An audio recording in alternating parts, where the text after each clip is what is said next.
या मोकाट जनावरांचा बंदोबस्त करणार की नाही? आणि आज माननीय मंत्री महोदय जे महाराष्ट्र राज्याचे मंत्री आहे, कोणाचे मंत्री आहे? राज्याचे. संपूर्ण राज्य त्यांच्या ताब्यात आहे, अख्खं राज्य त्यांच्या ताब्यात आहे. त्यांच्या प्रचारासाठी मुख्यमंत्र्यांना या ठिकाणी यावं लागतं. एवढा महत्वाचा व्यक्ती आहे आमचा मंत्री. आणि आतापर्यंत नाथाभाऊला काय म्हणायचं? नाथाभाऊ हे सगळेचे सगळे आहे, जेवढे मांजरे कुत्रे डुकर वगैरे होते, हे नाथाभाऊला म्हणायचं, नाथाभाऊ तुझ्या घरात घराणेशाही आहे म्हणायचे की नाही म्हणायचं? नाथाभाऊच्या घरात घराणेशाही आहे म्हणायचे. आणि आता काय चाललेलं आहे? तुमच्या बायकोला तिकीट देऊन एक कोणती शाही निघाली? गिरीश महाजनने आपल्या बायकोला तिकीट दिलं, सावकारे साहेबांनी आपल्या बायकोला तिकीट दिलं, आमदार किशोर पाटलांनी आपल्या बायकोला तिकीट दिलं, चाळीसगावला मंगेश पाटील आहे, मंगेश चव्हाण, त्याने आपल्या बायकोला तिकीट दिलं, मुक्ताईनगरला आमदारांनी आपल्या मुलीला तिकीट दिलं. ही घराणेशाही नाही आहे? ही घराणेशाही नाही का? आता यांचं धोरण काय माहितीये? मागच्या कालखंडामध्ये विधानसभेच्या वेळेस लाडकी बहिणी योजना आणली. लाडक्या बहिणीनं 1500 घ्या, आम्हाला मतदान करा. आमच्या बहिणीने मोठ्या राख्या बांधल्या, काख्या बांधल्या, सगळ्यांनी मतदान केले, निवडून आणले. यांना आणलं की नाही? लाडकी बहीण योजना म्हणून आम्ही निवडून आलो असं आमचं सरकार बनत आहे. खरं आहे. पण आता नवीन फंडा काढला, त्यांच्या लक्षात आलं आता लाडके बहीण बऱ्याचशा विसरत चालल्या, आता नवीन काहीतरी योजना काढली पाहिजे, म्हणून आता त्यांनी लाडकी बायको योजना काढली.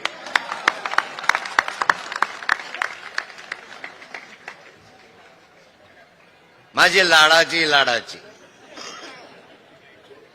लाडकी बायको योजना काढल्यामुळे घराणेशाही नाही का?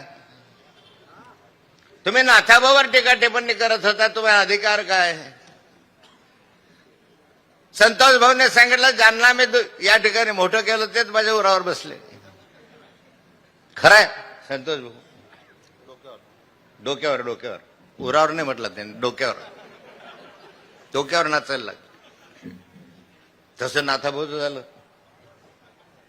अरे यांना मी आणलं ना मंत्रिमंडळामध्ये, येत आले अनेक कार्यकर्ते जे या ठिकाणी मंत्रिमंडळात होते, केव्हा आपले कार्यकर्ते म्हणून आले, त्यांना मी तयार केलंय भुसावळ शहरामध्ये. अनेक कार्यकर्ते जे नाथाभाऊंनी घडवलंय आणि नाथाभाऊच्या डोक्यावर नाचायला लागले. अरे थोडीशी लाज बाळगा, थोडेसे शरम बाळगा, घ्या. नाथाभाऊन तुम्हाला एवढं मोठं केलं आणि त्याच्या प्रतिमेला तुम्ही जोडे मारतात. नाथाभाऊच्या प्रतिमेला जोडे मारतात आणि आता म्हणता नाथाभाऊ माझ्या वार्डात येऊ नका बरं.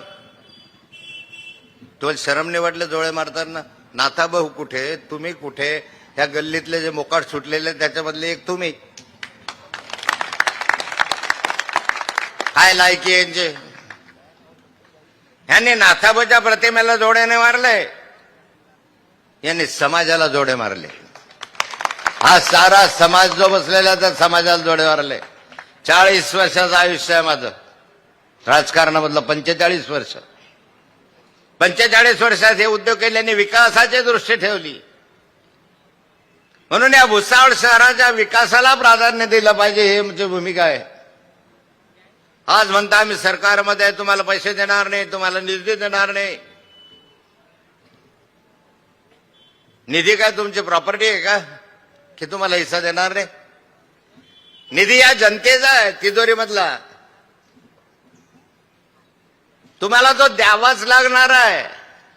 पर हेड प्रत्येक व्यक्तीच्या मागे केंद्राचा राज्याचा निधी जो ठरलेला असतो तो तुम्हाला द्यावाच लागणार आहे. फार जास्तीचा निधी नाही देणार, आम्ही आणू आमच्या कंपनीकडून, पण निधी देणार नाही. हा तुमच्यावर अन्याय नाही होणार की मला मत द्यायचं तुम्हाला पैसे देऊ, नाही दिलं तर नाही देणार. ही माझ्यावर सही जर आत्ता ज्यांची आहे तर पुढे काय करतील? निधीसाठी अडवतील. आज साऱ्या गोष्टींसाठी अडवणूक चाललेली आहे. साऱ्या गोष्टींसाठी राज्यातलं चित्र तुम्ही पाहतात. आणि मग अशा रीतीने जर चाललंय, आज राज्य कुठं चाललंय? या साऱ्या शहराच्या विकासाच्या गोष्टी आहे, पण सर्वसामान्य माणसाची स्थिती काय आहे, काय भोगतात तुम्ही, लक्षात येते तुमच्या. आमच्याही लक्षात आलं नाही हळूहळू. आम्ही ज्यावेळेस आकडे पाहतो की 10 वर्षाची गॅसची हंडी किती किमतीमध्ये होती, 10 वर्षानंतर काय भाव झाले, डोळे पांढरवायची वेळ येते.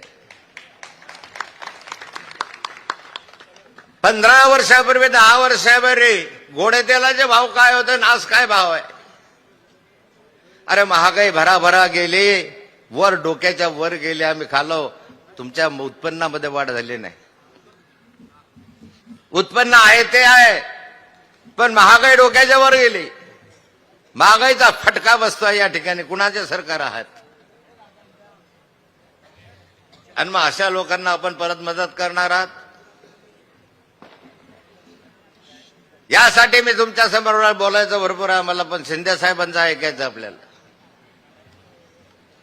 पण माझी विनंती राहणार आहे, हे दिशाभूल करतील.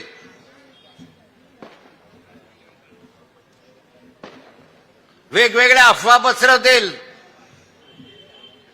उद्या म्हणतील संतोष भाऊ नाथाभाऊ कसा एकत्र आला तुमच्यामुळे एकत्र यावं लागलं. एका पक्षाखाली आहोत. ज्या एका पक्षात आले ते एकत्र यायची टीका का करतात तुम्ही? तुम्हाला काय अधिकार आहे? आणि तुमच्या जवळ सगळे भ्रष्ट माणसं, ज्यांना ईडी लागली, सगळे भानकडी लागल्या, चोऱ्या उचक्या करणारे बदमाश लोक ज्यावेळेस तुम्ही पक्षामध्ये घेता, त्यावेळेस आम्हाला तुम्ही म्हणायचं तुम्हाला काय अधिकार आहे, नैतिक अधिकार. तुमच्याकडे किती चांगले चांगले माणसं आहे, विखे पाटलांसारखे, अजितदादांसारखे, भुजबळ साहेबांसारखे. किती नावं सांगू तुम्हाला. तुमच्या मंत्रिमंडळात खुर्चीला खर्चू लावून बसतात, त्याच्यावर ईडी लागली, ज्याच्यावर सीबीआय लागला. किती लोक आहे मंत्रिमंडळात? 90% लोक तर बाहेरचे आहे. यांचे आहे कोण? आणि ज्यांच्यावर आक्षेप आहे, ज्यांच्यावर आरोप आहे, मोठे मोठे करोडो रुपये, 70,000 कोटी रुपयाचा घोटाळा ज्या अजितदादा पवारांनी केला, ते यांच्या शेजारी जाऊन बसले. स्वच्छ झाले, स्वच्छ. Washing machine.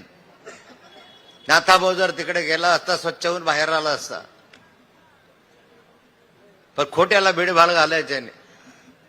या शहराच्या विकासासाठी बाकी सर्व विसरा. ही संधी आहे. एक सामान्य कुटुंबातली महिला या ठिकाणी उभी आहे. तुम्हाला आम्ही चांगल्या कामकाजाची हमी देतो की चांगलं कामकाज होईल. हे समजू नका की नाथात आता संतोष जो माझा ऐकणार नाही. समज काढून टाकाय, गैरसमज आहे. नाथाभाऊच्या हातात दोर आहे बरं. कुणी शिरदोर झाला तरी आम्ही दोघे जण आवरणार आहे.